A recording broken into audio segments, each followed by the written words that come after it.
5 minutes pour respirer. 5 minutes pour s'aérer.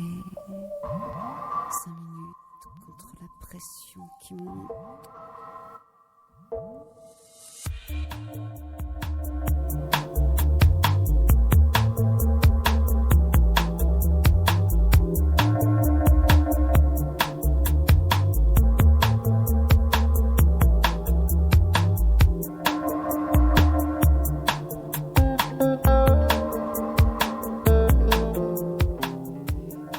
Bonjour, chères auditrices, chers auditeurs, ravi de vous retrouver. Alors c'est l'hiver, on dort plus et c'est le moment propice pour se pencher sur la question du rêve. Alors on va démarrer une thématique avec cette première émission, durant 2 émissions. Donc aujourd'hui on parle de la collecte des rêves. Je vous propose une rencontre avec Stéphanie Lemonnier pour la parution de Shift, Récolte des rêves, paru chez Maelstrom Révolution, et sa programmation musicale. Alors on commence par un morceau d'un de ses complices sonores, Christophe Modica. On écoute le morceau Paysage Oma.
Bonjour Stéphanie Lemonnier.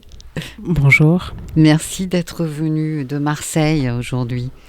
Alors vous êtes une habituée de l'émission, hein. Je vous ai déjà reçue pour Vision chamanique, vous aviez tourné avec David Paquin, et pour un ouvrage collectif qui s'appelait Trans. Vous êtes performeuse, metteuse en scène et anthropopoète. Alors ça, vous nous direz tout à l'heure qu'est-ce que ça veut dire. Et vous avez déjà publié chez le même éditeur « Dans mon ventre, il y a une forêt ». Dans votre avant-propos, vous commencez ainsi. Au printemps 2020, j'invitais Tuya Serici, plasticienne, et Ariana Cecchioni, anthropologue spécialiste des rêves nocturnes, à proposer une expérience au public marseillais, rassemblant plus de 200 personnes autour d'un rêve commun. Mais les confinements ont bouleversé ce projet, le transformant en quelque sorte en quelque chose de plus vaste et de plus mouvant. Alors, qu'est-ce qui s'est passé ? Qu'est-ce qui s'est passé ? Il s'est passé nos confinements. Et on devait en fait se réunir tous ensemble dans un parc à Marseille, en lien avec la mairie de Marseille, pour rêver ensemble avec une Radio Grenouille, des auteurs, des autrices, et dormir ensemble et en dormant, se réveiller régulièrement pour se raconter collectivement nos rêves et les enregistrer en direct et passer une nuit à rêver et se partager nos rêves, un peu comme ont pu le faire certains peuples premiers pour vraiment que les rêves, en fait, ce qui m'intéresse dans le travail des rêves, c'est que c'est une matière de nos communs. Qu'est-ce qui nous rassemble ? Avec le travail de la compagnie et tous les gens avec qui je travaille, ce qui nous intéresse, surtout dans ces époques un peu troubles, c'est d'aller chercher nos communs. Qu'est-ce qui nous rassemble ? Qu'est-ce qui fait qu'en fait, on nous dit qu'on est un peuple individualiste, occidental, etc. Et en fait, moi je ne pense pas du tout. On a plein de communs et l'objectif, c'est vraiment d'aller faire des zooms sur ce qui nous rassemble. Et les rêves, c'est quelque chose qui nous rassemble parce qu'on a tendance à rêver de mêmes choses dans les mêmes époques et sur les mêmes territoires. Et notamment récolter des rêves. Juste après les confinements, on a pu noter qu'il y avait 2 rêves qui revenaient, toujours les mêmes. Ces rêves, c'était je sors de chez moi, j'ouvre la porte, derrière, il y a mon appartement. Je sors de chez moi, j'ouvre la porte, derrière, il y a mon appartement, en boucle.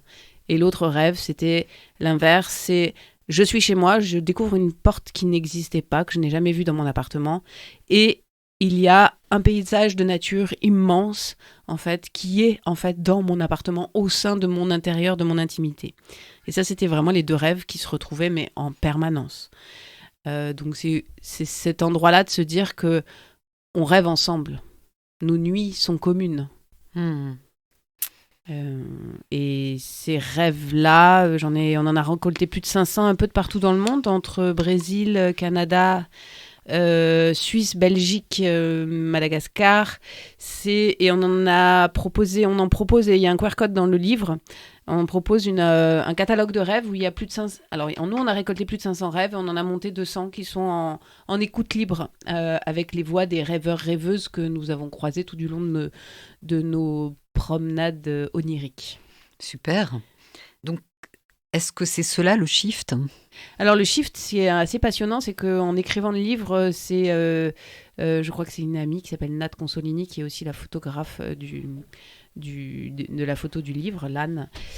C'est pendant les confinements, les jeunes, les adolescents, pour qui ces confinements ont été encore plus difficiles, je pense que beaucoup de gens, se mettaient à shifter ensemble, donc sans aucun psychotrope, sans aucun produit. Ils se connectaient entre eux et ils s'allongeaient sur un lit et ils se donnaient un scénario commun sur lequel chacun partait chez soi, s'allongeait et c'est comme s'ils s'auto-proposaient un scénario commun où chacun faisait son voyage et après ils se racontaient ces voyages-là. Notamment, ça pouvait être assez simplement Harry Potter ou la guerre des étoiles, hein. Mais ils shiftaient ensemble et c'était une façon de s'évader des quotidiens et des enfermements dans les appartements, maisons. Et c'est devenu shifter, en fait, c'est vraiment changer de fréquence. C'est comme le shift sur sa touche sur son ordinateur.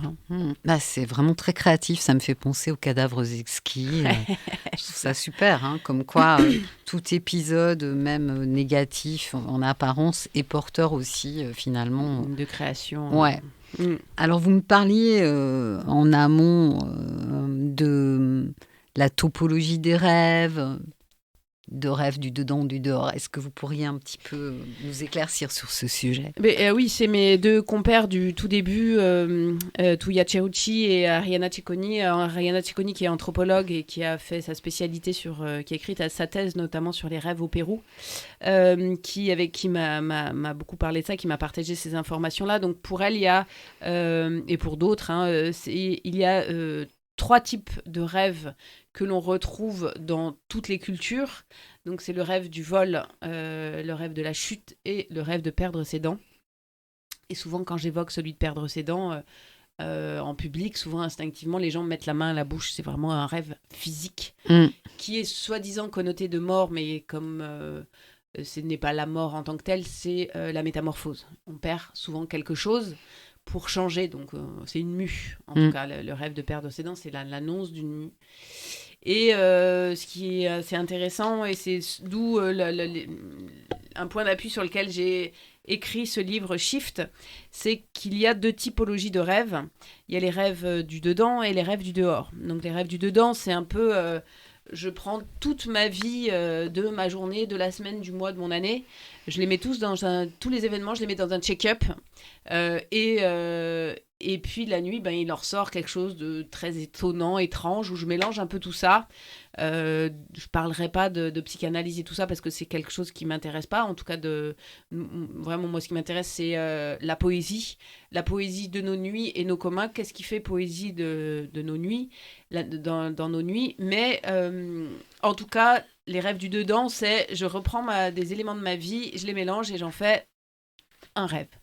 Et puis il y a les rêves du dehors, qui sont en fait un changement de fréquence. Donc ça, c'est beaucoup aussi en lien avec les peuples premiers que j'ai croisés, avec qui j'ai passé du temps au Gabon et dans la forêt amazonienne. Mais nous aussi, évidemment, ces changements de fréquence, je suis en mesure de capter des messages qui me sont... c'est une forme de langue, en fait. C'est vraiment un changement de fréquence. Quand on parle de fréquence téléphonique, c'est un peu la même chose. C'est juste, je change de fréquence et je suis en mesure d'entendre, peut-être, si je cultive mon jardin, d'entendre la plante qui est mal placée, elle va mourir parce qu'elle est placée à côté d'une plante qui est en train de l'empoisonner. Elle va, par le biais du rêve, me faire passer un message comme quoi il faut me déplacer. Mais c'est de la même façon que la Pachamama, la montagne, le ciel, ou ce que me racontait Ariana, c'était cette femme en milieu des montagnes du Pérou, qui est très malade, qui n'a pas de moyens de communication, et qui demande à sa fille qui est en ville de venir, donc elle la connecte par les rêves, et 2-3 jours après, sa fille est là, elle a reçu le message pour lui demander de l'accompagner dans ce temps de maladie. Donc c'est vraiment cette question de changement de fréquence. Ah, super. Alors on va réfléchir à tout ça, savourer votre parole en écoutant un morceau de votre sélection musicale que j'ai découvert grâce à vous, qui m'a beaucoup plu, qui s'appelle Arc-en-Ciel, c'est Polo et Pan. Vous écoutez Aligre FM 93.1.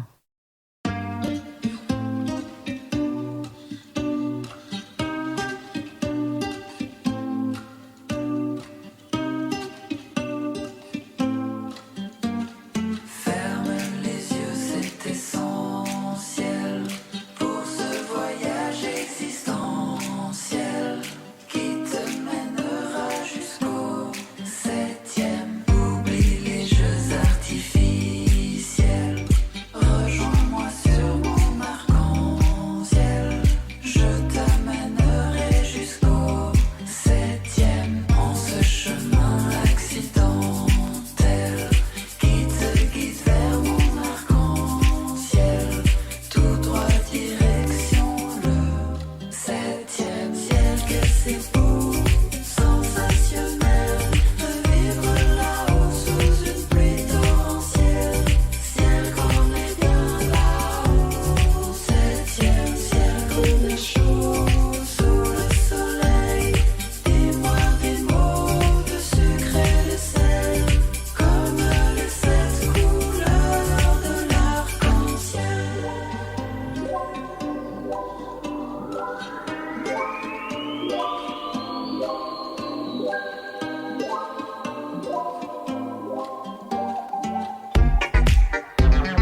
Vous êtes en respiration. Je suis aujourd'hui en compagnie de Stéphanie Lemonnier pour la parution de Shift, récolte de rêves chez Maelstrom Réévolution.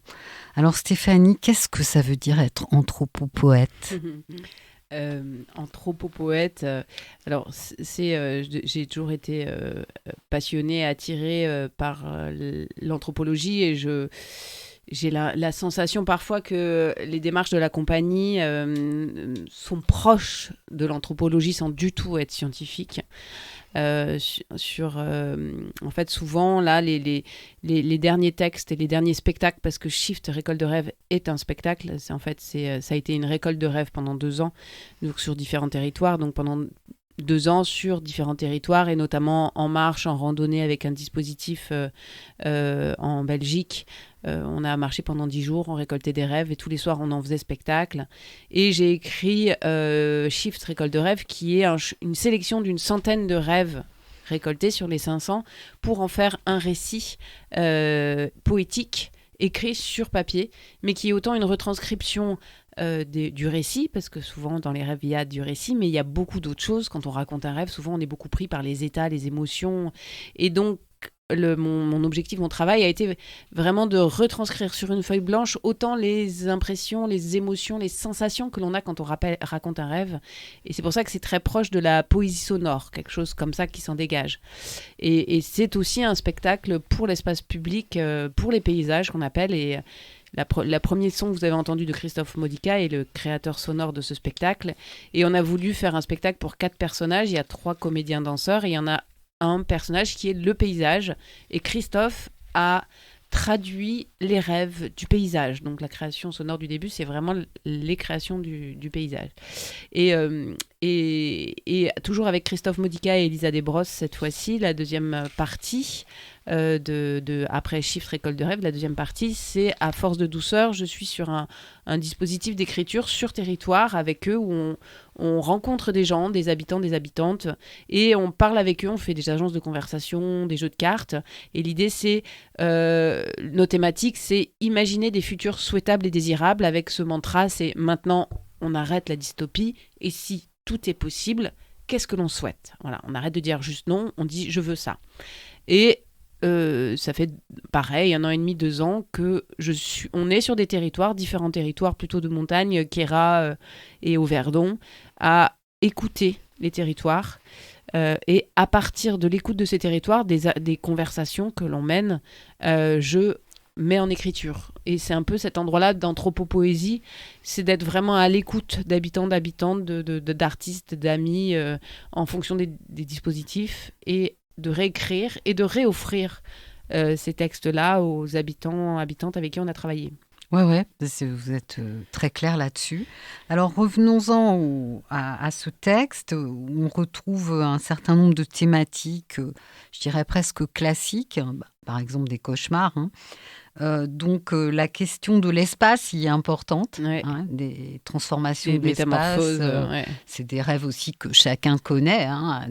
On a tous vécu ça, de voir se transformer un espace.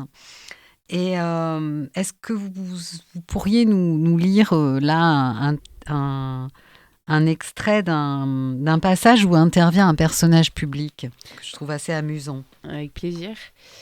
Pour savoir que les personnages politiques et publics sont très fréquents dans nos rêves. C'est pas très étonnant en même temps. Oui, c'est vrai, ils nous influencent. Alors, ce rêve se nomme Joux. Lui, c'est Emmanuel Macron. Il est habillé en président de la République. Il me lèche la joue. C'est extrêmement agréable. Il me plaît bien physiquement. J'aime l'idée d'être léché par un homme de pouvoir. Une volée de petits papillons pailletés envahit mes yeux. Je politeia. C'était super bon. J'avais prévu d'en lire un, mais vous lisez tellement bien que j'ai un peu du mal à passer après vous. Alors, un rêve qui évoque un rituel de passage. Hôpital. Je me trouve dans un lieu semblable à un vieil hôpital où les lits sont alignés les uns à côté des autres sans cloison. Autour de moi, des silhouettes fantomatiques vêtues de blanc se rassemblent, une nuée de fumée épaisse nous enveloppe. L'agitation grandit. Il faut fuir, il faut courir. Je tente de me lever, mais mes jambes me trahissent. Je rampe, glissant sur le sol, mais des bras et des jambes s'agrippent à moi, m'empêchant d'avancer. Ce sont les membres de mes parents. Ils me retiennent, ils veulent sortir eux aussi.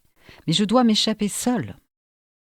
Je rampe, glissant de plus en plus vite, mais je manque d'air. Enfin, j'atteins une porte, je l'ouvre et prends une grande respiration. Une lumière douce m'enveloppe. Je me suis sauvée, laissant mes parents derrière. Il le fallait.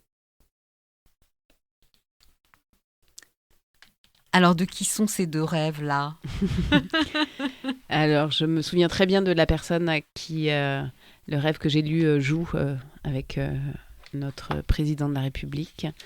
C'est un jeune homme que j'ai rencontré à Marseille, dans le parc Longchamp, à l'endroit où on a beaucoup récolté de rêves au tout début. Et il était vraiment très, très ému de me raconter ce rêve. C'était très joyeux pour lui. Et celui que vous venez de lire, là, la personne, je ne m'en souviens plus là maintenant, présentement. Je m'en souviens presque de 70%, 80%, mais celui-là, non, je ne sais plus.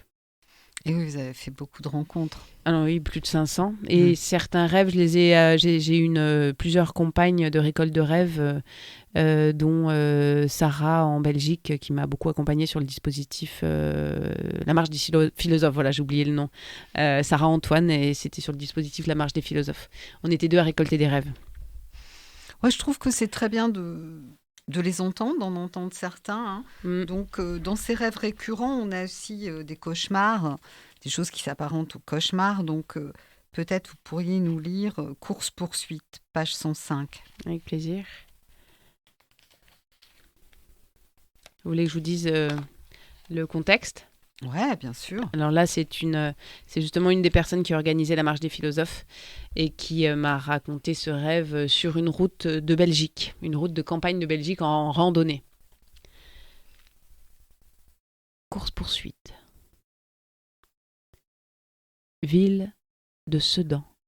Je cours, je cours, je cours. Je sais que je suis poursuivie. Je ne sais pas par qui, je ne le vois pas, je ne connais pas son visage, je sens juste sa présence. Je cours, je cours, je cours. J'arrive devant la porte de l'immeuble. Je sais que je vais devoir trouver la grande clé, celle du gros trousseau, ouvrir la porte rapidement, me dépêcher pour rentrer. Je cours, je cours, je cours. Je monte les marches, 2 par 2, 3 par 3. J'arrive à la maison, ouvre la porte, ferme le verrou. Mais la présence est toujours là. Je cours, je cours, je cours, je cours. J'arrive dans ma chambre, ferme la porte, ferme le verrou, me cache dans ma chambre. Sécurité, sécurité, sécurité, sécurité. Mais la présence me trouve.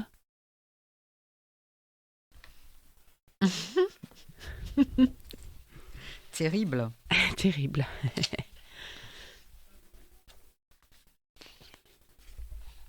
Alors, je propose une petite pause à nouveau de Christophe Modica, qui est un musicien avec qui... Créateur sonore avec qui je collabore sur les 3 dernières créations. Très bien. Alors, cet extrait de votre spectacle est Paysage ancêtre. Vous écoutez Aligre FM 93.1.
Vous êtes dans Respiration avec moi, Louise Vertigo. Je suis aujourd'hui en compagnie de Stéphanie Lemonnier. On parle de shift, on parle de rêve, de collecte de rêves. Et Stéphanie, pour donner quelques clés de compréhension supplémentaires de votre travail, je vais lire ce petit passage qui, je trouve, en parle bien. Je vous cite donc. La séparation si nette observée lors des récoltes entre intime et extime, privé et public, offre de nombreuses clés pour comprendre les fondements structurels de notre société européenne et occidentale.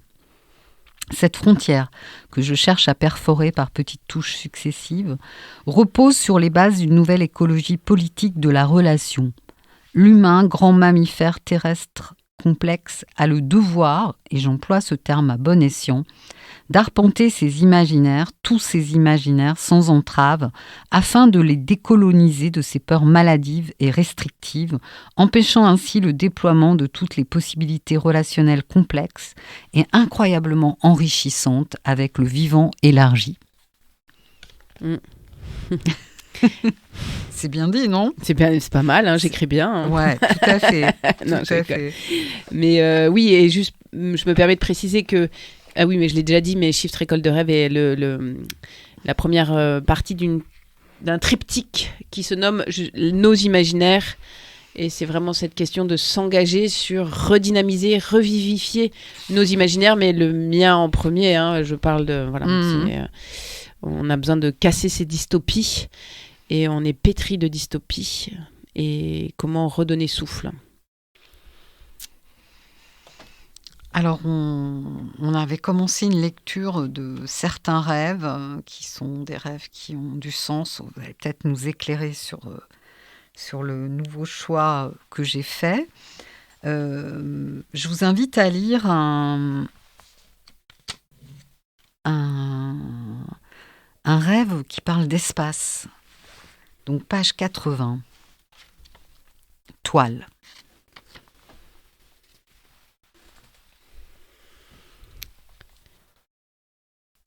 Toile. Je suis debout, les yeux ouverts, mais je ne vois rien. Le décor autour de moi se révèle, je suis dans ma chambre, une petite pièce de 16 mètres carrés, identique à l'original. Je me tiens au centre, le regard dirigé vers mon lit et ma fenêtre en arrière-plan. Tout semble normal, mis à part un léger brouillard qui se situe à la périphérie de mon champ visuel.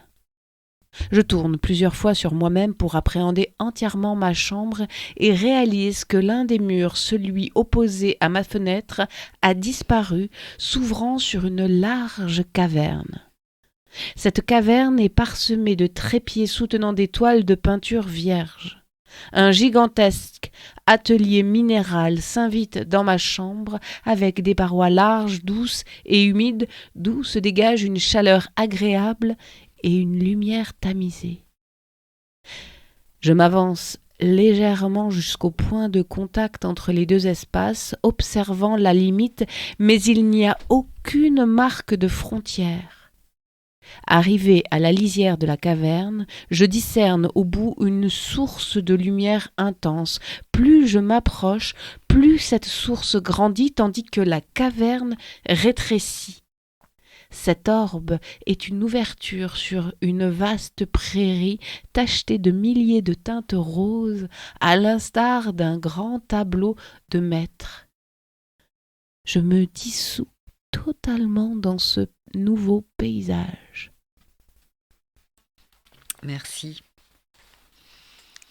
Alors, que nous disent ces rêves sur les espaces qui se modifient ? Ce que nous dit souvent, c'est extrêmement en lien avec nos propres corps et nos propres mouvements de métamorphose. Et que souvent, ces espaces qui se modifient, c'est aussi des grands mouvements d'intimité en bouleversement. C'est comme ces rêves-là qui revenaient en boucle pendant l'après-Covid, en tout cas dans les interstices de nos confinements. Ces espaces qui soit se répétaient, on était prisonnier des espaces, soit des espaces qui s'ouvraient sur des grands espaces de nature. C'était vraiment la métamorphose ou la retranscription de nos intimes. Super. Alors moi, je vais lire un rêve qui me plaît. C'est bien. Donc il y a des animaux aussi. Il y a le sauvage. Donc ça, c'est un rêve avec le sauvage. Il s'appelle Jungle. Jungle, pardon. Jungle, c'est très bien. You know, I'm bilingue. No. Dans ma cabane, au milieu des arbres, je guette. Un bruit attire mon attention. Un tigre surgit, m'attaque. Je dégaine ma lame, mais il s'adresse à moi avec courtoisie.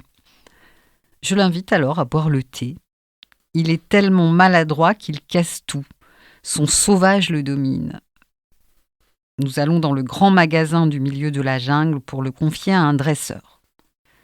Quand mon tigre revient, il est sage, ne casse rien et, assis en tailleur, sait boire le thé dans une petite tasse fleurie. Alors c'est un des quelques rêves d'enfants que nous avons récoltés également et qui sont en ligne dans le QR code, là où il y a 200 rêves, en écoute libre. Les rêves ont été classés et il y a un classement spécifique rêves faits par les enfants. Et souvent, ils sont assez truculents. Ah, c'est charmant. C'est très frais en tous les cas. Donc maintenant, on va lire un autre classique. Enfin, pour moi, et vous en parliez aussi, ce classique du rêve de vol. Donc, ce rêve que vous aimez beaucoup aussi, Stéphanie, page 29, concert d'eau. Ah oui, c'est un des rêves que... Il y a deux rêves dans cet ouvrage que j'ai... deux qui sont mes propres rêves. Ah oui, c'est un de vos rêves. Et celui-là, c'est un de mes rêves qui était un rêve un peu fondateur dans une période de ma vie. Concert d'eau. Je marche le long d'un lac. Ma foulée est longue et apaisée. Mon regard se perd sur l'étendue irisée. Ma foulée s'allonge, mes pieds effleurent le sol. Je sens que je ne fais plus d'efforts pour prendre appui et déployer ma marche. Ma poitrine se soulève, ma respiration est aussi longue et douce que mon pas. Une sensation de liberté et de joie irradie mes os et tout mon squelette. Je vole, je vole, je vole. Ma puissance est inégalable. Je continue pourtant de suivre les bords de lac comme si je gardais un peu de raison dans cette démesure. Je retiens au plus profond de mes chairs cette sensation vivifiante. Le lac se transforme en mer, puis en océan. Une tempête se prépare. La force qui gronde, l'énergie qui se concentre en masse pour se déverser, implose en moi, me désintègre. Je deviens particule de matière, je suis aux origines des valeurs. Puis, un grand mur en plexiglas se dresse entre moi et la mer. Je redescends, happé par la violence de la tempête. Le mur me protège des vagues violentes qui viennent s'écraser contre le plexiglas. J'arrive devant un grand champ à l'herbe haute et verte, vallonné, offrant sa pente douce et descendante vers l'océan. Et là, et là, et là... Une cinquantaine de personnes habillées de simples t-shirts et shorts, pieds nus, sont assises face à la mer de façon très détendue. Les visages sont radieux, je m'assois avec eux, je regarde l'océan. Et je réalise après quelques instants qu'ils assistent à un concert d'océan. J'écoute, j'écoute, j'écoute.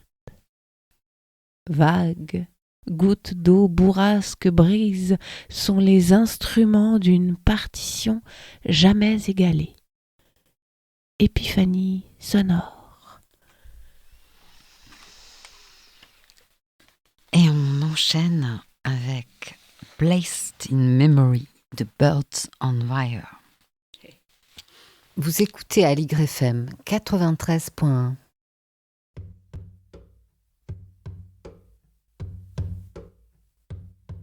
I remember the promise that you made in the barn when the kittens were born and you could not keep warm. So you moved away the mountains that the sun rose behind. You said yourself a prayer and lay down with the blind. You lost him in your freedom. You need him, now you're wild. Blessed is the memory of everybody's child.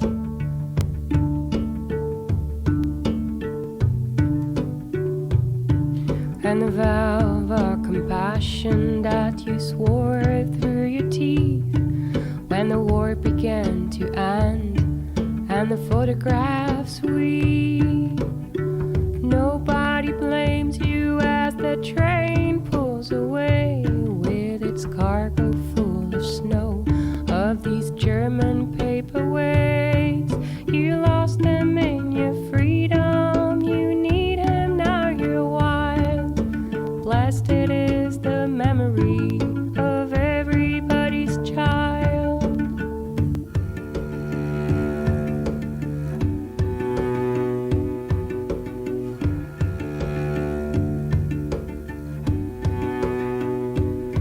Well, it's 5 in the morning and there's no one at home except for your wife and your child on the phone.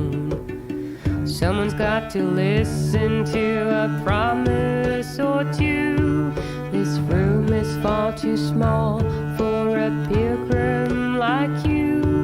You lost him in your freedom. You need him, now you're wild. Blessed it is the memory of everybody's child.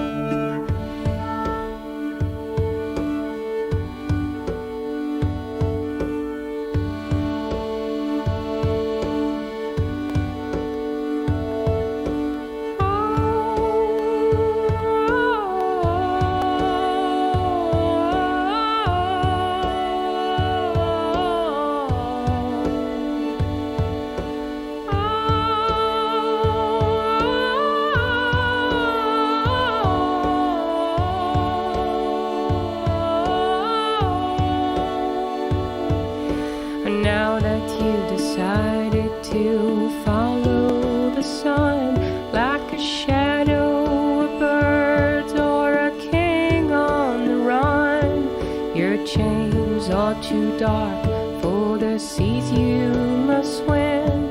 You're smiling at the seaweed, but your smile is too grim. You lost him in your freedom. You need him, now you're wild. Blessed it is the memory of everybody's child. Blessed it is the memory of everybody's child.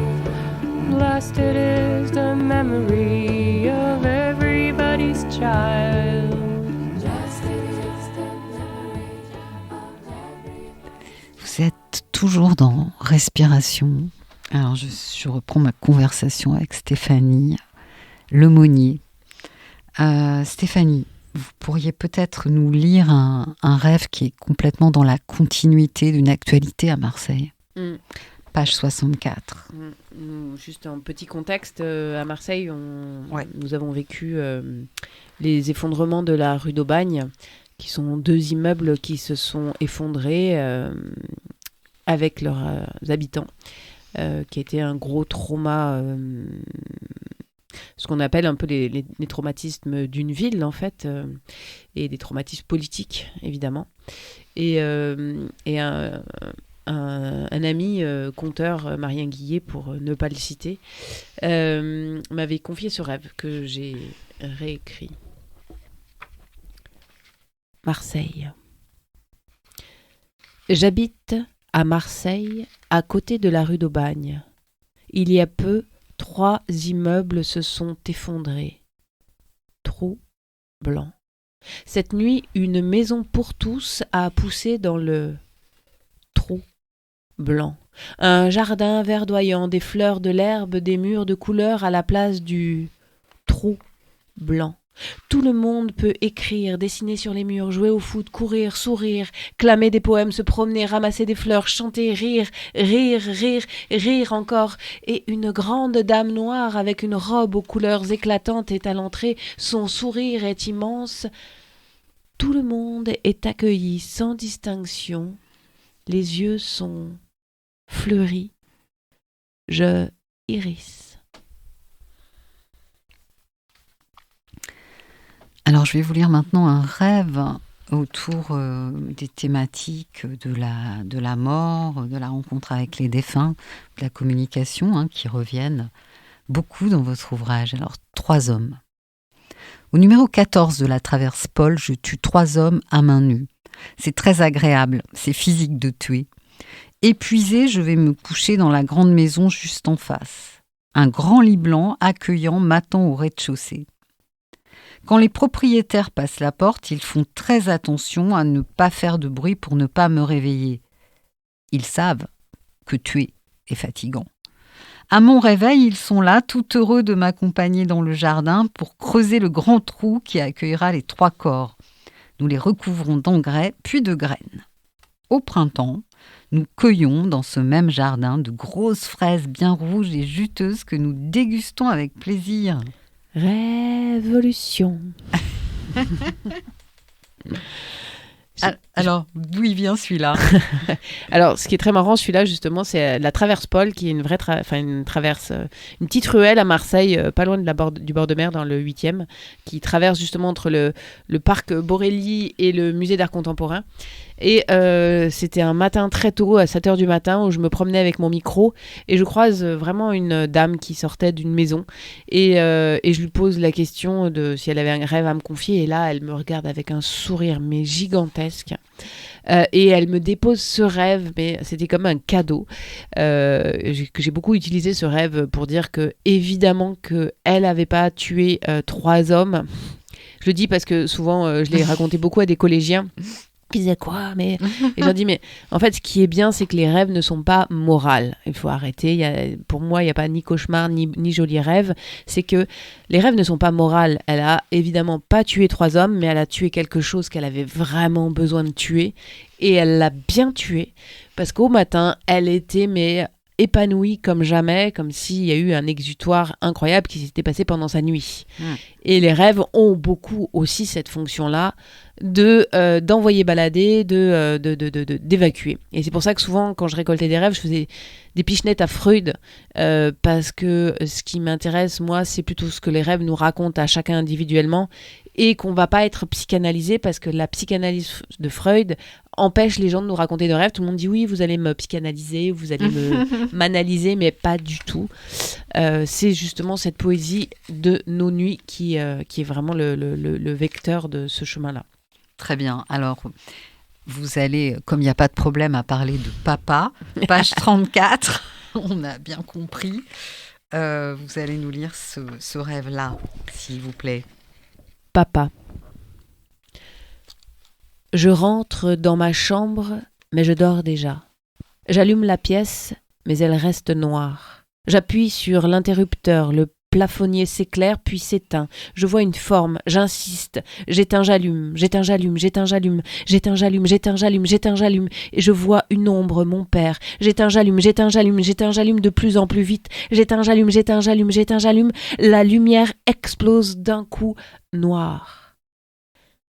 Je vois distinctement mon père. Il se retourne, me dit de continuer à vivre, de ne pas chercher à le suivre, que je suis, oui, un joli petit bonhomme, que ce que je fais est très beau, mais maintenant, oui, maintenant, il faut l'oublier, il n'est plus là pour moi. Enfin. Alors, c'est un petit bonhomme qui vous l'a confié, celui-là ? Je ne me souviens plus, celui-là. Je sais que j'aime beaucoup ce rêve parce que dans les questions des passages, Ouais, c'est une belle transformation. C'est une vraie belle transformation. Mm. Surtout pour dire, c'est bon, je suis plus là, Vas-y. fais ta life, quoi. Ouais. Et c'est des beaux passages. Comme il y avait aussi un jeune homme qui m'avait confié que après une séparation amoureuse, que c'était très très très difficile pour lui pendant tout du long. Et une nuit, en fait, il l'a rêvé qu'il lui chantait une chanson. Et suite à ça, pof, voilà, c'était fini. Il n'était plus du tout. Il avait plus ce mal-être d'après relation amoureuse. Le rêve a vraiment une fonction qui peut parfois être vraiment magnifique. Ouais. Très bien. Bah, écoutez, c'était vraiment super. Ce n'est pas fini, mais de recueillir votre parole d'anthropopoète et puis vos belles actions qui sont formidables, Stéphanie. Alors, je vais vous laisser en fait prendre un petit peu un temps avec des textes de votre choix. Super, merci. Notamment je ne sais pas si vous allez en lire un extrait de la fin, oui, où vous apparaissez en tant que poétesse très nettement. J'ai beaucoup aimé ce passage. Mais je me permets de faire aussi une petite, c'est pas une parenthèse d'ailleurs, mettre en avant en fait les éditions Maelstrom Révolution qui est un éditeur belge qui est très, très engagé en fait dans la poésie et qui est un éditeur qui aussi publie entre autres la Beat Generation et qui en fait c'est une famille de poètes poétesses qui s'engagent pour changer le monde et on en a bien besoin actuellement. Alors, on les salue très chaleureusement. On les salue. Alors pour écrire cet ouvrage et surtout pour écrire aussi le spectacle le spectacle pour paysage Shift, j'ai écrit des cartographies intimes de rêveurs, rêveuses, compulsifs, compulsives pour les 3 comédiens, comédiennes et le paysage, donc les 4 acteurs du spectacle. J'ai écrit des cartographies à partir de l'ensemble des rêves récoltés. J'ai essayé d'en tirer des sortes de portraits types de rêveurs, rêveuses. Et notamment, il y avait les rêveurs compulsifs qui sont des gens qui passent plus de temps à rêver qu'à vivre dans cette soi-disant réalité, parce que je ne sais pas laquelle est vraiment réelle, mais en tout cas dans cette réalité-là. Voilà, il y en a 3, je vais vous en lire une. Je suis un trou. Je ne sais pas comment le dire autrement. Il me manque un bout. Alors, je marche en lisière, en bordure, en périphérie, et je fais des tas de cailloux, des tas de feuilles, des tas de branches, des tas de poubelles, des tas d'objets. Je les rassemble, les compacte, les tasse, les comprime. J'aimerais boucher tous les trous, toutes les cavités d'écho. Trop de cris coincés dans les trachées de la terre qui jaillissent des territoires que j'arpente, longues complaintes, logorées malhabiles et branlantes qui résonnent dans mon trou. Je les entends parce que je suis un trou plein de tas. Un tas de mémoires, tous mes ancêtres, allemands, français, espagnols, jaillissent au-dedans, mes parents, grands-parents, arrière-grands-parents, arrière-arrière-grands-parents, mais aussi ceux de mes enfants, de mes petits-enfants à venir. Ces mémoires, toutes ces mémoires, remplissent mon trou des bords. Et quand je suis dans le monde, je n'arrive pas à démêler l'idomia de toutes les Sprache. Alors elles parlent todumtans, mêlent, à force de Wustunsterliebe pour l'instant, elles schrissent sur le bord du camino, schrissmellent de tout mémoria, révoltent comme des gros steins, étonnés d'être pesados. Merci. Ça, c'était l'une des rêveurs-rêveuses type. Et si cela vous convient, Louise, vous lire quelques questions qui sont le début de la deuxième partie du triptyque Notes imaginaires qui se nomme À force de douceur, Oui. dans lequel on est en écriture avec Christophe et Elisa, et en résidence de territoire, et qui porte un peu, qui porte l'écriture à en devenir. Cela me convient parfaitement. Très bien. Imaginez des futurs souhaitables avec ce mantra. Et si, oui, si tout était possible, bordel. Parce que... Très bien. Voilà. Merci, bordel. Et si, oui, si tout était était possible? Bah oui, imaginons. Et si ensemble nous inventions le futur tel que nous le désirons? Et si le pouvoir à l'Assemblée nationale était accordé aux animaux et qu'un représentant de chaque espèce y siégeait? Et si les cuisines étaient collectives dans chaque quartier, dans toutes les villes et dans tous les villages? Et si Covid avait déclenché une épidémie d'empathie? Et si les résidences secondaires devenaient des lieux collectifs de sieste? Et si nous pouvions apprendre le langage lapin ou baleine ou fourmi ou hanneton? Et si les cartes géographiques incluaient des émotions vécues à chaque endroit, chagrin devant l'école, colère au rond-point, joie sous le platane? Et si Internet devenait volontairement lent 1 semaine par mois? Et si les miroirs étaient remplacés par des portraits dessinés chaque matin par des enfants? Et si nos maisons étaient des organismes vivants qui pourraient nous virer si nous ne collaborions pas avec? Et si je rentrais en relation avec tous les animaux sans les hiérarchiser, par exemple, si je prénomme un tic ou, oui, tiens, une punaise de lit, tiens donc, si je la prénomme Michel, par exemple, est-ce qu'il me sera plus facile de rentrer en relation avec Michel ou plus difficile de tuer Michel? Et si on embauchait des araignées dans chaque structure pour aider les gens à tisser des liens? Et si, Louise, votre maison se déplaçait sans cesse, vous la suivriez? Peut-être. Et si c'était la maison qui choisissait ses habitants? Et si nous changions de boulot dès que l'indice bonheur n'est pas assez élevé? Et s'il y avait une agence d'évaluation du bonheur au travail? Et si France Travail devenait la coopérative des temps partagés, la CDTP? Et si la CDTP proposait d'aller observer les escargots pour apprendre à être plus lent? Et si CV voulait dire chose que je veux? Et si Donald est retourné dans son parc? Et pourquoi? Et pourquoi? Et pourquoi ne pouvons-nous pas faire comme la lune qui chaque jour se lève 50 minutes plus tard que la veille? Et pourquoi ne sommes-nous pas comme elle, certaines nuits visibles et d'autres nuits invisibles? Et pourquoi faudrait-il être aligné quand même les planètes ne le sont qu'une fois tous les 1000 ans? Et, pour terminer, et pourquoi notre gravité n'attire que des emmerdes alors que celle des planètes attire des anneaux? Hein? Et pourquoi hein? Pourquoi? Merci. Merci à vous, c'était vraiment super. Alors nous, chers auditeurs, chères auditrices, on va se retrouver pour une émission Respiration le mardi 9 décembre avec un thème qui est le rêve comme enseignement des peuples aborigènes. Donc on continue dans cette belle thématique amorcée avec vous, Stéphanie. Donc je vous propose une rencontre avec Vanessa Escalante pour la parution de Les Messagers du rêve aux éditions de Tout et du Tout. Pour ma part, exceptionnellement, je fais un petit appel personnel.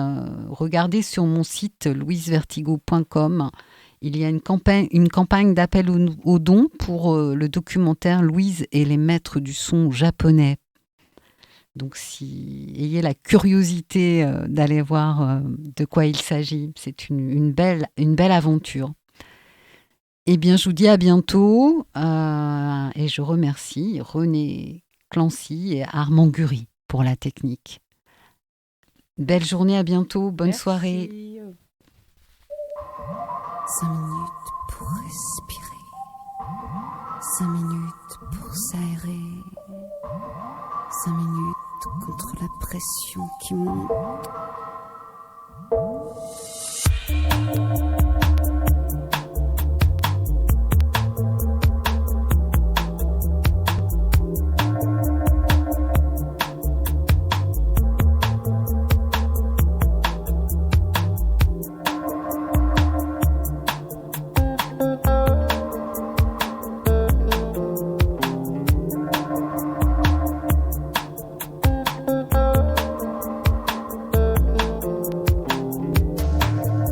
Quelque chose me guide parmi les éclats.